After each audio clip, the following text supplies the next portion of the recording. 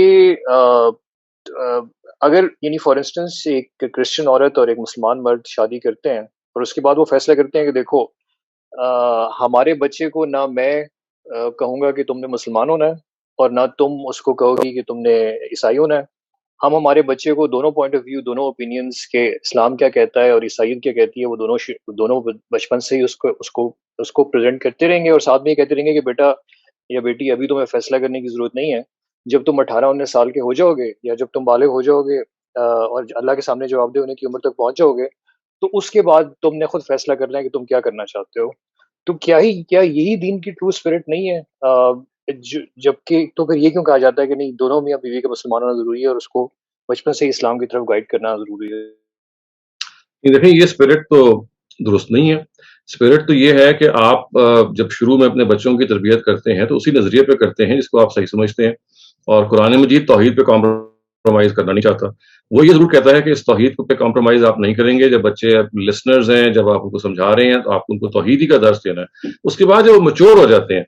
اور تم اس میچورٹی میں آپ نے ان کی تربیت یہ کرنی ہے، you have to be critical thinkers and you have to be seekers of the truth. آپ نے اپنی طرف سے ان کو توحید کا پورا درس دے دیا اور ان کو آزاد چھوڑ دیا. ان سے کہہ دی کہ ہم نے آپ کو جو خدا کی جو رہنمائی تھی وہ یہ تھی کہ آپ کو توحید پرست بنایا جائے. That we have done as a parent. Now you are stepping into your mature life, you are an adult.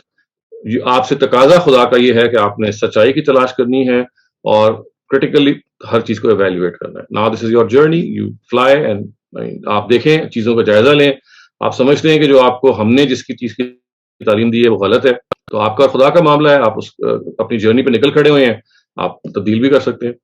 تو یہ ہے جو جس کو آپ کہہ سکتے ہیں کہ جو صحیح رویہ ہے. ورنہ تو دیکھیے اگر آپ بچپن میں اس طرح سے آزادی دے دیں گے تو یہ بچہ تو بالکل ڈس اورینٹیڈ ہو جائے گا, اس کو تو سمجھ نہیں آئے گی, because he need some direction. تو جب اس کی میچورٹی نہیں آئی دماغ میں, اور اس وقت آپ اس کو آزادی دے ہی نہیں سکتے. آزادی کا مطلب یہ ہے کہ جب آزادی کا مطلب سمجھے. تو ایک 7 سال کا بچہ مذہبی آزادی کا مطلب نہیں سمجھتا کہ مجھے کرسچینٹی یا وہ بھی پڑھنا ہے. وہ ایک ایج ہوتی ہے کہ جہاں پہ you are able to teach them, and of course this varies from society to society. اس کو دینے کے بعد آپ یہ کہتے ہیں کہ دیکھو یہ میں نے اپنا کام کر دیا, آپ آزاد ہیں, آپ نے اس کو تبدیل کرنا ہے کر دیں, آپ نے اس میں اضافہ کرنا ہے کر دیں. آپ کا خدا کا معاملہ ہے. میرے اوپر ذمہ داری ڈالی گئی تھی خدا کی طرف سے, وہ یہ ہے کہ میں ایک توحید پرست اولاد کو پرورش کروں, وہ میں نے کر دی.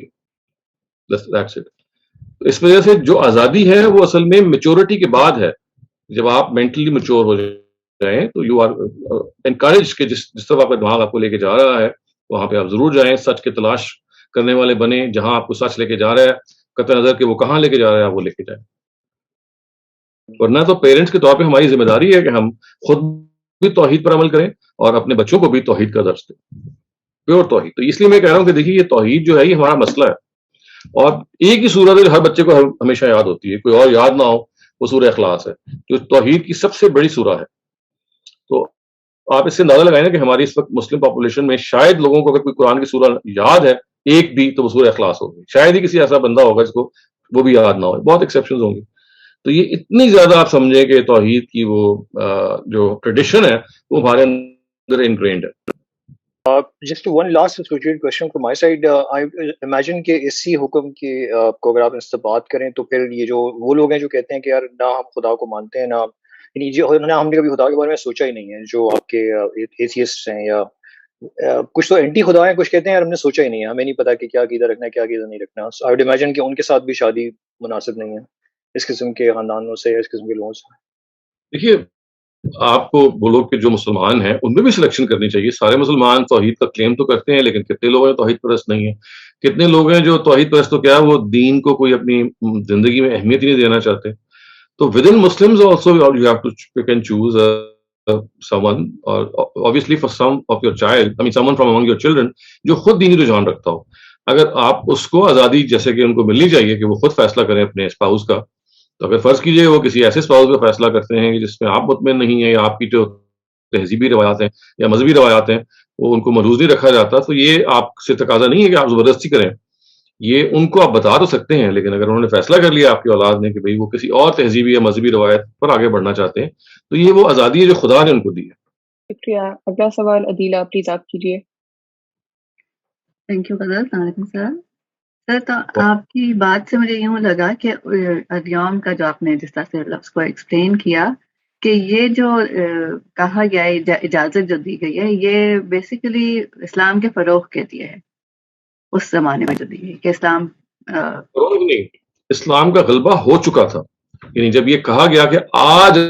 آپ اہل کتاب کی خواتین سے شادی کر سکتے ہیں, آج آپ ان کے کھانوں یا دسترخوانوں سے کھانا کھا سکتے ہیں, today at this juncture when your religion has been completed on you, تو اس کا مطلب اصل میں یہ ہے, اس کا تعلق فروغ سے نہیں ہے, اس کا تعلق اس چیز سے ہے کہ اب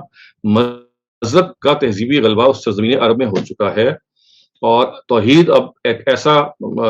نظریہ ہے جس نے شرک کو ڈیفیٹ کر دیا ہے, اور شرک اب باقی نہیں رہا. چنانچہ دس از دا ٹائم کہ اب آپ you are allowed to do these certain two things. یہ ہے. ٹھیک ہے سر, لیکن میرا کہنے کا مطلب یہ ہے کہ پھر جب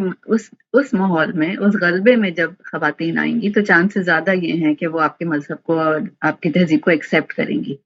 بالکل.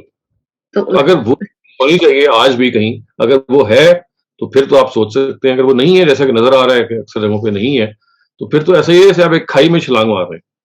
ٹھیک ہے سر. اور ابھی شاید کسی نے یہ سوال پوچھا بھی تھا کہ میں یہی پوچھنا چاہ رہی تھی کہ پھر ہم آج کل کے زمانے میں یہ نہیں کہہ سکتے کہ اب پاکستان میں یہ حالات ہیں.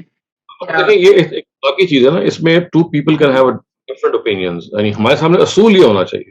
اس اصول کو سامنے رکھ کے ہو سکتا ہے میری رائے اور آپ کی رائے میں کوئی فرق بھی ہو سکتا ہے. آپ کہہ سکتے ہیں کہ پاکستان یا ٹرکی میں یا ملیشیا میں اس وقت تہذیبی غلبہ ہے اور وہاں ہم کر سکتے ہیں. کوئی اور آدمی کہہ سکتا ہے کہ یار وہ تہذیبی غلبہ صرف آنکھوں کا آئی واش ہے, حقیقت میں تو نہیں ہے. تو یہ تو وہ ایسی ڈبیٹ ہے, ڈسکشن ہے جو دس کین آلویز